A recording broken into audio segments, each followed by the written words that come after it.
Good evening student. आज हमारा अध्याय है राज्य प्रशासन। और राज्य प्रशासन से हमारा जो क्वेश्चन 2 है, इम्पोर्टेंट क्वेश्चन है, राज्य के राज्यपाल की नियुक्ति कैसे होती है और उसे पद से कैसे हटाया जा सकता है। देखिए, इसमें हमें वैसे बताने के लिए इसमें बहुत कुछ है, लेकिन हम इसका जो मेन पॉइंट्स हैं उन्हीं का अध्ययन करेंगे। भारत में संघीय शासन प्रणाली होने के कारण दोहरी शासन व्यवस्था है, एक संघ की तथा दूसरी संघ की इकाइयों की या राज्यों की। एक संघ की तथा दूसरी संघ की इकाइयों की या राज्यों की। संघ की भांति राज्यों में भी संसदीय शासन प्रणाली की व्यवस्था की गई है। इसके अनुसार राज्यपाल राज्य का नाममात्र अध्यक्ष होता है और उसको परामर्श या सलाह देने के लिए एक मंत्रिमंडल की व्यवस्था की गई है, जिसका मुखिया मुख्यमंत्री होता है। यहाँ तक लिखेंगे, इसको आगे लिखने की आवश्यकता नहीं है। इसके बाद आता है हमारा राज्यपाल की नियुक्ति। यदि हम इसको एक शब्द के अंदर या एक वाक्य के अंदर भी इसको हम लिख सकते हैं। क्या लिख सकते हैं कि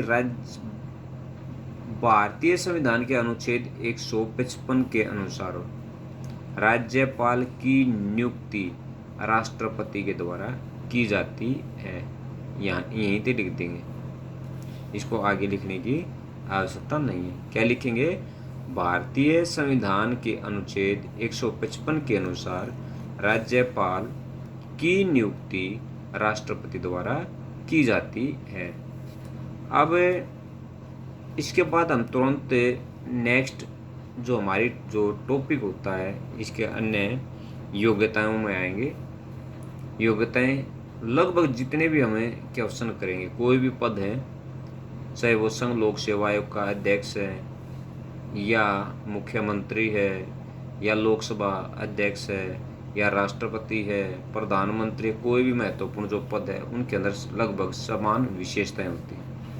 वह भारत का नागरिक होना चाहिए, वह पागल या दिवालिया नहीं होना चाहिए, वह किसी भी लाभकारी पद पर आसीन नहीं होना चाहिए, यानी वह सरकारी अधिकारी नहीं होना चाहिए। तो यहाँ पर एक लाइन, राज्यपाल के लिए न्यूनतम आयु 35 वर्ष से कम न हो, यानी उसकी आयु कम से कम 35 वर्ष की होनी चाहिए। फिर वह संसद अथवा किसी राज्य के विधानमंडल का सदस्य न हो, इसको यहाँ तक लिख देंगे। तो ये चौथा पॉइंट, इसके बारे में हमने अभी बताया था कि वह सरकार के अधीन किसी लाभ के पद पर न हो या वह किसी भी सरकारी नौकरी पर न हो। अब आता है वेतन तथा भत्ते। 2018 में किए गए संशोधन के अनुसार राज्य के राज्यपाल को 3.50 यानी 3.5 लाख रुपए प्रति माह वेतन मिलता है। उसके वेतन तथा भत्तों में उसके कार्यकाल में कोई ऐसा परिवर्तन नहीं किया जा सकता जिससे उसको हानि हो। उन्हें संचित निधि से होने वाले खर्च में शामिल किया गया है, यहाँ तक लिखेंगे। यानी हम ये कह सकते हैं कि वेतन कहाँ से दिया जाता है राज्यपाल को? राज्य की जो संचित निधि होती है उससे वेतन दिया जाता है। दूसरी बात हमने यहाँ पर पढ़ी कि जब तक वो अपने पद पर रहता है तब तक उसके वेतन तथा भत्तों में किसी भी प्रकार की कटौती नहीं की जा सकती। और उसका वेतन कितना पता है? 3,50,000 रुपये। तो इसके वेतन तथा भत्ते हो गए। अब कार्यकाल की बात आई तो राज्यपाल की नियुक्ति, अब कार्यकाल नेक्स्ट जो हमारा पॉइंट है, राज्यपाल की नियुक्ति 5 साल के लिए होती है, लेकिन संविधान के अनुच्छेद 156 के अनुसार वह राष्ट्रपति की इच्छा पर्यंत अपने पद पर रहता है। यहाँ तक लिख देंगे।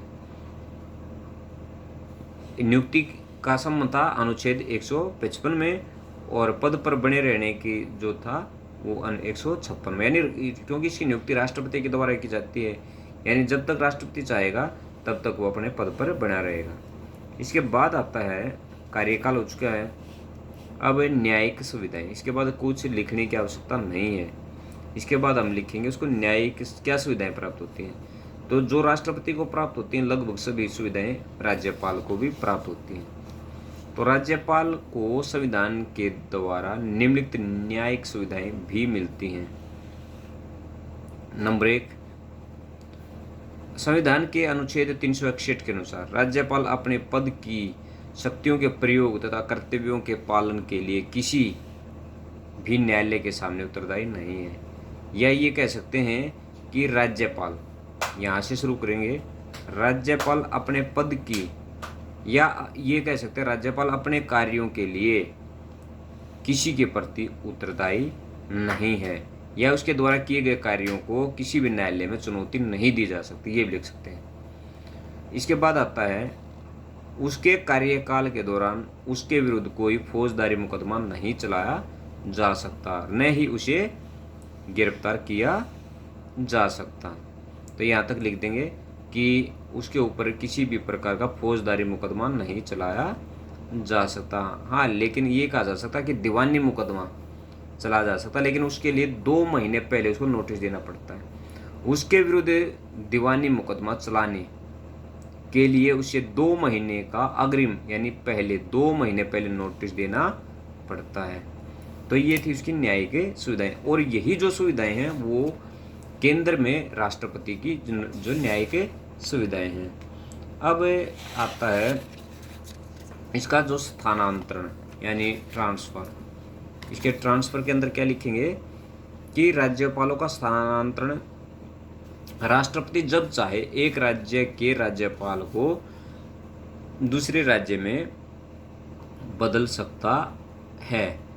उदाहरण स्वरूप सन 1980 में उत्तर प्रदेश के राज्यपाल श्री GD तपासे को हरियाणा और हिमाचल प्रदेश के राज्यपाल श्री अमीनुद्दीन अहमद खां को पंजाब का राज्यपाल नियुक्त किया था। यहाँ तक लिख देंगे, इसको आगे लिखने की आवश्यकता नहीं है। अपनी जो आपकी जो हेल्प बुक है उसके अंदर आपको ये मार्क कर लेना है, और उससे के अलावा आपको याद नहीं करना है। इतना ही आप लिखोगे और इतना ही आपको लर्न करना है। तो ये आपका जो क्वेश्चन था, क्वेश्चन 2 बहुत इंपॉर्टेंट क्वेश्चन था। तो ये आज इसका समापन होता है। कल हम करेंगे राज्यपाल की शक्तियों तथा कार्यों का वर्णन। Thanks, have a good night.